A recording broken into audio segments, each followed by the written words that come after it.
तो दोस्तों स्वागत है आपका लीगल रिपोर्टर में। मैं हूं मुमताज कादरी और माजी आमदार हर्षवर्धन यादव प्रकरण में माननीय उच्च न्यायालय मुंबई बेंच औरंगाबाद में जो एडवोकेट अभय सिंह भोसले ने जो हर्षवर्धन यादव को राहत दिलाई है उसके बारे में आइए आज जानते हैं अभय सिंह भोसले साहब से।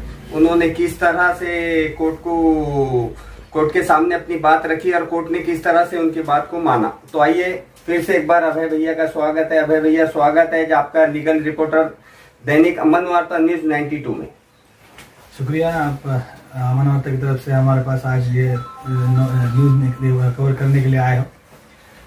माजी आमदार हर्षवर्धन यादव जी को 2011 में जो है तो पुलिस के ताफे में घुसने की वजह से उनके खिलाफ में पुलिस के काम में अर्थात आना और दूसरे कुछ मामलों के तहत गुना दाखिल कर दिया गया था। उस गुने के जो है तो उसका मामला चला था सेशंस कोर्ट में।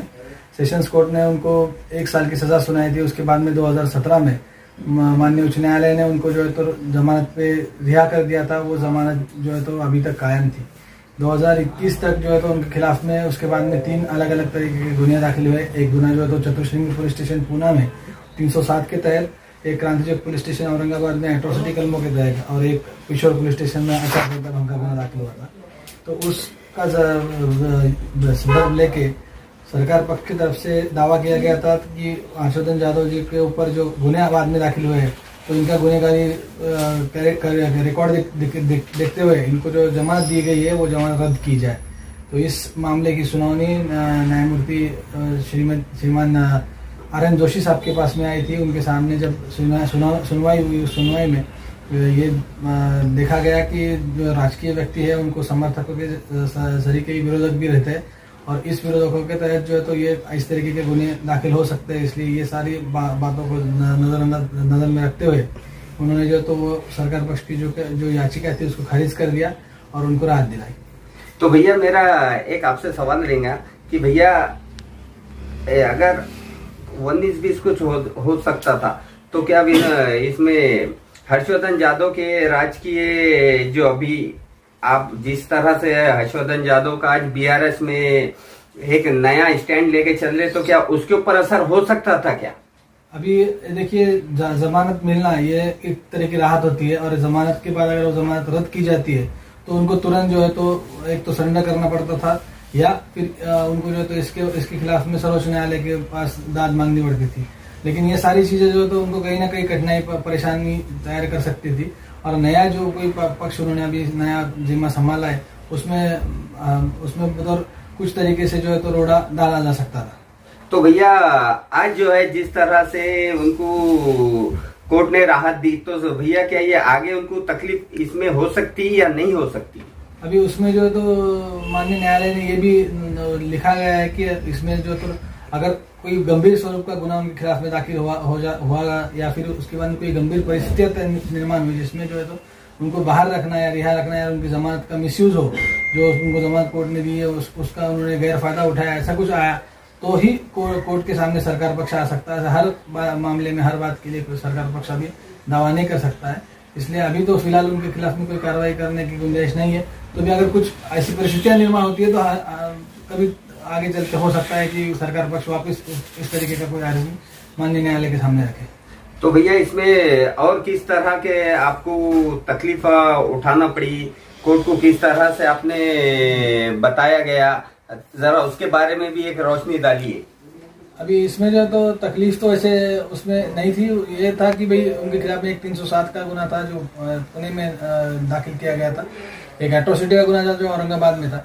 तो ये सारे गुने का अगर गंभीरता देखी जाए तो उनको इस तरीके के गुनों में जिस टाइम उनका नाम आया तो उस टाइम ऐसा लग रहा था कि कहीं ना कहीं उनके जो विरोधक है उनकी तरफ से किया गया एक षड्यंत्र है। और यही सारी बातें जो तो हमने कोर्ट के सामने रखी कि इस तरीके के जो भी गुने दाखिल हुए तो गुनों में जैसे कि पूना का गुना जो है तो उसमें उनको खुद को जो है तो हॉस्पिटलाइज किया गया था, उनको खुद को जो है तो मार लगा हुआ था। उन्होंने ना मारते हुए भी कहीं ना कहीं उनके राजकीय विरोधों की तरफ से उन पर 307 का गुना दाखिल कर दिया गया था। यहाँ पे जो एट्रोसिटी था वो गुने में भी उनको अटक पर जामीन मंजूर की थी माननीय न्यायालय ने। ये सारी बातों को देखते हुए वैसे तो उनको परेशानी डालने के लिए ये करा गया था, लेकिन अभी जो है तो सब कुछ अच्छे तरीके से न्यायालय ने देखा है और उसके बाद में हमारे पक्ष में जो है निर्णय सुना है। तो भैया जो आपके पक्ष में निर्णय सुनाया गया, तो भैया आने वाले 2024 है, क्या 2024 को देखते हुए सरकार ने ये कदम उठाया?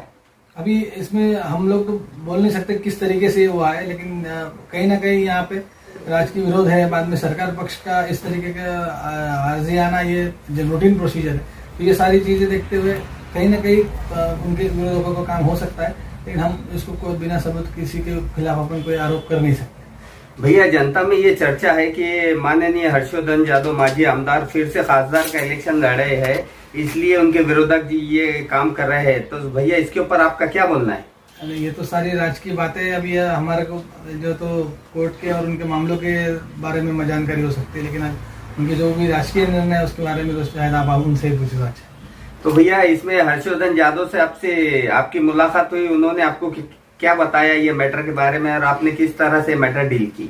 उन्होंने एक्चुअली उनके सहयोग रहता है कि किस तरीके से, और हमको पहले से ही मालूम था कि सारे गुने जो है तो ये गुने कहीं ना कहीं षड्यंत्र का भाग है। और दूसरा ये निर्णय आने के बाद उन्होंने खुद से जो है तो फेसबुक पे और इंस्टाग्राम पे भी उन्होंने खुद ने लाइव आके ये सारी बातें जनता को भी बताई है कि किस तरीके से उनके विरोधक उनके खिलाफ में आज भी काम कर रहे हैं। तो ये सारी जो चीज़ें हैं वो कहीं ना कहीं उनके करियर को दाग लगाने के हिसाब से या फिर उनका आगे का जो करियर है उसको स्पॉइल करने के हिसाब से करी जा रही है।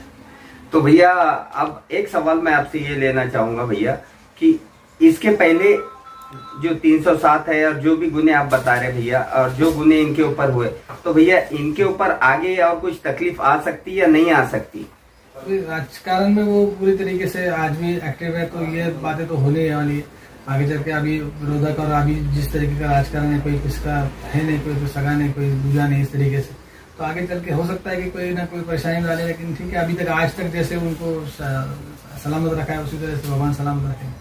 तो ये थे अभय भैया, जिस तरह से उन्होंने कोर्ट को बताया, कोर्ट को कन्विंस करे और हर्षवर्धन यादव माजी आमदार हर्षवर्धन यादव को जो है तो राहत दिलाई है। और आप भैया उनके चाहने वाले और जनता को आप क्या कहना चाहेंगे हर्षवर्धन यादव के ताल्लुक से? देखिए, उनका काम जो है तो सामाजिक दृष्टिकोण रखते हुए उन्होंने सारी चीजें आज तक करी, आगे भी कर रहा है। और 10 साल जब जनता चुन के देती है किसी को, तो कहीं ना कहीं उस आदमी का जनता के प्रति सहयोग होगा, जनता के प्रति उनका कुछ तो काम होगा, तो आगे भी चल के सबका सहयोग उनको रहे, यही हमारी कामना है। तो मैं हूँ मुमताज कादरी, न्यूज़ 92 से। जय हिंद, जय महाराष्ट्र।